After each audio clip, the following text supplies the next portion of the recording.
All right. All right. Well, we'll get going. I want to thank Councilmember Joe Smith for joining us this morning. This is his district. It is great to be on the Legacy Trail, and soon, not too long away, just a couple of years or so, this will be part of 22 miles of uninterrupted trails in our city. The Town Branch Commons through the center of the city will connect the Legacy Trail and the Town Branch Trail, and that will give us 22 miles. And today we are here to talk about the new conveniences that we see here. This is a place for cyclists and walkers to stop and take a break. When we were designing this project, and I was in a lot of conversations with Charlie Martin, I said, you know, Charlie, we're going to have this pretty much enormous storage tank, and maybe we can do something with it besides just the tank. Multi-million-dollar investment, but by putting the landscaping here, by placing this really remarkable landscaping and these features here, we've been able to add to just the storage tank. Charlie's going to talk about more of these improvements in just a minute. But as the Legacy Trail passes through Coldstream Park, it also tells us about the environmental work that's keeping Lexington's extraordinary landscape beautiful. Charlie's going to tell us more about the wet weather storage tank and about the stormwater project on Lower Cane Run Creek, just a few feet from here. We're cleaning up our streams in one of the largest construction and environmental projects that the city, or actually the state, has ever seen, ever undertaken. It's an enormous sanitary sewer initiative throughout our community.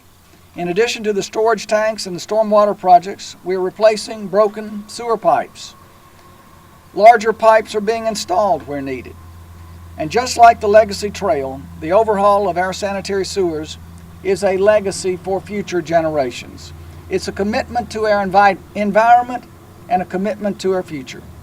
Charlie, I want to thank you for the management of this extraordinary project. It's something, and coming from the construction business, I can say that it's a big deal to bring a project in on time and on budget. This is over years. This is more than $500 million project, and bringing it in on time and on budget is a very big deal. Certainly not an easy task at all. So Charlie, tell us more about the work here. Thank you, Mayor. Thanks for coming out. Thanks for everybody else joining us today. It's a quite impressive structure we're standing here next to us. That's over 60 feet tall, and it's about 200 feet in diameter, which is more than half of a football field. I went inside it when they were building it, and it was amazing just to how massive it was. It holds 11 million gallons of water when it's full. Right now it's holding about 4 feet of water in there. I don't remember what the calculation was for that. But the way it works basically is that when it rains, excess water gets into the sewer system and it overwhelms the pump station that's located behind the facility. When that pump station gets overwhelmed, telemetry or electronics divert the flow over to a different pump station that starts filling the tank. And so while it's raining and too much flow is coming to the pump station, it all gets diverted to the tank. And then once the rainstorm goes away, that same telemetry or electronics communicates back to the tank and then empties it. So a couple of weekends ago, Tropical Storm Gordon came through Kentucky. Basically, we had a long weekend of rain. We had 5 million gallons of dilute sewage stored in this tank that weekend. Before this tank was here, there was 5 million gallons of sewage that would have gone into the environment. So this is doing exactly what we intended it to do, is be able to protect the environment, protect the downstream Royal Springs aquifer, and even more importantly is our neighbors, Georgetown, their water supply, which is where they draw a lot of their water. So this is one of 3 tanks that we have in service right now. We're constructing 3 more tanks in other parts of the community, and ultimately there will be 10 of them located at various locations.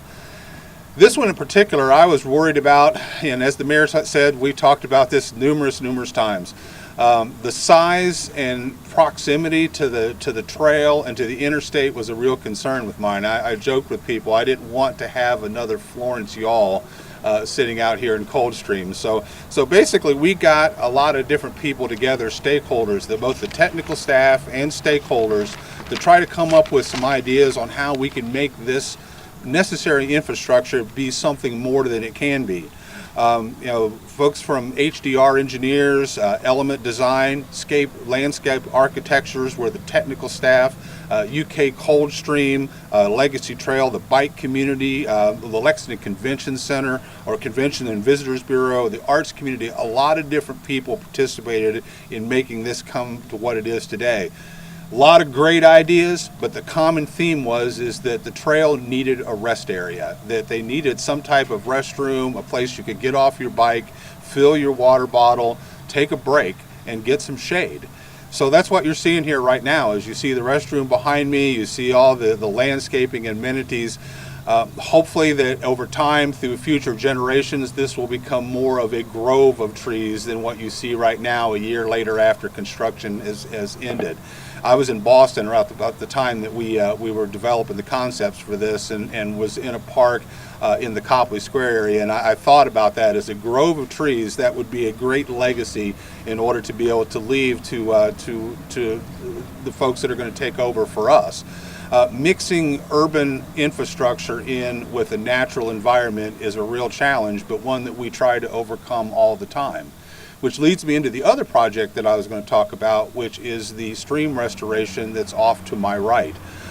Basically, this stream restoration was part of our consent decree with US EPA and the state.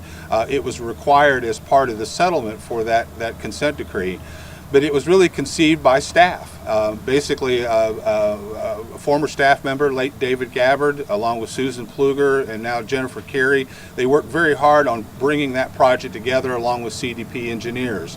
So what it does is basically treats urban stormwater runoff through bioswales, wetlands, all these type of things, right next to the Legacy Trail, to where people can get in touch with the environment in a very positive and educational manner and benefit on the future for that. So, like I said, I'm really pleased to be here today because we've had two major infrastructure projects intended towards helping water quality, but when they become a community amenity along the way, I think that's really a great thing. So, Mayor, I want to turn it back over to you. Well, I think we've covered. I was going to say, Charlie, that I've been riding this trail routinely, and I've been watching as the project matured and seeing it today. As you said, this is early stage of the growth here that has been created, and over time, it's going to help ease this storage tank into the visual environment, and that's really what's going to make it. That's really what's going to make it remarkable, as well as the meaningful value that you just illustrated that it has for us in terms of our sanitary sewer system. Okay, so thank you all very much. If you all want one-on-ones, we can give them to you.